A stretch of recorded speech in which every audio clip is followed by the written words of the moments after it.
31 मार्च 2025 सोमवार। पहला पाठ नबी ईसायास का ग्रंथ अध्याय 65 पद संख्या 17 से 21। मैं एक नए आकाश और एक नई पृथ्वी की सृष्टि करूंगा। पुरानी बातों भूल दी जाएगी, उन्हें कोई याद नहीं करेगा। मेरी उस सृष्टि में सदा आनंद और उल्लास रहेगा। मैं यरूशलेम को आनंदित और उसकी प्रजा को उल्लासित करूंगा। तब यरूशलेम मुझे आनंद प्रदान करेगा और मेरी प्रजा उससे उल्लास का कारण बनेगी। उसमें फिर ना तो रोदन सुनाई देगा और न विलाप। वहां ना तो कोई ऐसा शिशु मिलेगा जो थोड़े ही दिनों तक जीवित रहे और ना कोई ऐसा वृद्ध जो अपने दिन पूरे ना कर पाए। हर युवक 100 वर्ष तक जीवित रहेगा। जो उस उम्र तक नहीं पहुंचता वह शापित माना जाएगा। वे घर बनाएंगे और उनमें निवास करेंगे। वे दरबारियों लगाएंगे और उनके फल खाएंगे। यह प्रभु की वाणी है। ईश्वर को धन्यवाद। भजन अनुवाक्य। हे प्रभु, मैं तेरी स्तुति करूंगा, तूने मेरा उद्धार किया है। हे प्रभु, मैं तेरी स्तुति करूंगा, तूने मेरा उद्धार किया। तूने मेरे शत्रुओं को मुझ पर हंसने नहीं दिया। हे प्रभु, तूने मेरी आत्मा को अधोलोक से निकाला। तूने मुझे मृत्यु से बचा लिया। अनुवाक्य। हे प्रभु, मैं तेरी स्तुति करूंगा, तूने मेरा उद्धार किया है। प्रभु के भक्त उसके आदर की गीत गाएंगे और उसके पवित्र नाम की महिमा करें। उसका क्रोध क्षण भर का है, किंतु उसकी कृपा जीवन भर बनी रहती है। संध्या को भले ही रोना पड़े, किंतु प्रातः काल आनंद ही आनंद होता है। अनुवाक्य। हे प्रभु, मैं तेरी स्तुति करूंगा, तूने मेरा उद्धार किया। हे प्रभु, मेरी सुन, मुझ पर दया कर। हे प्रभु, मेरी सहायता कर। तूने मेरा शोक आनंद में बदल दिया। हे प्रभु मेरे ईश्वर, मैं अनंत काल तक तेरी स्तुति करता रहूंगा। अनुवाक्य। हे प्रभु, मैं तेरी स्तुति करूंगा, तूने मेरा उद्धार किया है। जय घोष। भलाई करो और बुराई से बचते रहो, तुम जीवन प्राप्त करोगे और प्रभु तुम्हारे साथ होगा।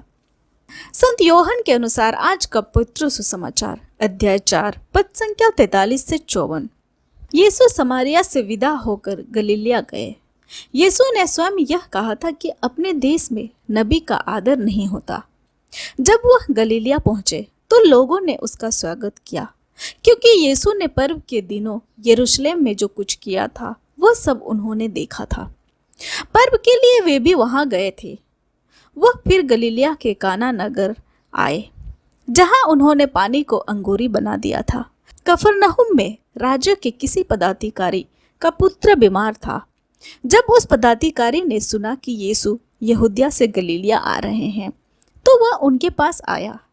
उसने उनसे यह निवेदन किया कि वह चलकर उसके पुत्र को चंगा कर दे, क्योंकि वह मरने को था। यीशु ने उससे कहा, आप लोग चिन्ह तथा चमत्कार देखे बिना विश्वास नहीं करेंगे। इस पर पदाधिकारी ने उससे कहा, महोदय कृपया चलिए, कहीं मेरा बच्चा मर ना जाए। यीशु ने उत्तर दिया, जाइए, आपका पुत्र अच्छा हो गया है। वह मनुष्य यीशु के वचन पर विश्वास कर चला गया। वह रास्ते में ही था कि उसके नौकर मिल गए और उससे कहने लगे, आपका पुत्र अच्छा हो गया है। उसने उनसे पूछा कि वह किस समय अच्छा होने लगा था। उन्होंने कहा कि कल दिन के 1 बजे उसका बुखार उतर गया। तब पिता समझ गए कि ठीक उसी समय यीशु ने उससे कहा था, उसका पुत्र अच्छा हो गया है, और उसने अपने सारे परिवार के साथ विश्वास किया।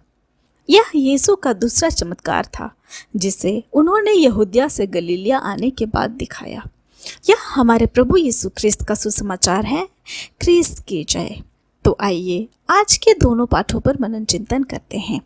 आधुनिक युग में मनुष्य विश्वास और तर्क के बीच झूल रहा है।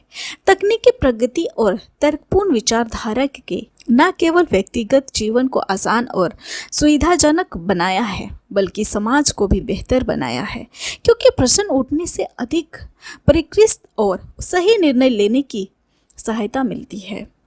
यह सुविधाजनक जीवन अवसर मनुष्य को शीघ्र परिणाम पाने की चाह में डाल देता है, किसी भी प्रकार की देरी उसके हृदय में चिंता उत्पन्न करती है।